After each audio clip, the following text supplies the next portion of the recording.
Hello guys, ചക്കച്ചുള പറിച്ചതിന് ശേഷം വേറൊരു പാത്രവുമായി വന്നു നമ്മൾ.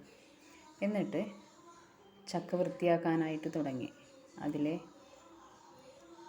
കുരുവും മറ്റുള്ള പാർട്സൊക്കെ വൃത്തിയാക്കിയിട്ട് നമ്മൾ ചെറിയ കഷ്ണമായി അരിയാനായിട്ട് ആരംഭിച്ചു.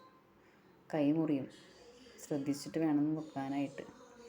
പക്ഷേ ഈ ചക്കയ്ക്ക് നല്ല കനമായിരുന്നു, അതുകൊണ്ട് നമുക്ക് അധികം ബുദ്ധിമുട്ട് തോന്നിയില്ല. വേഗം നമ്മൾ നന്നാക്കി.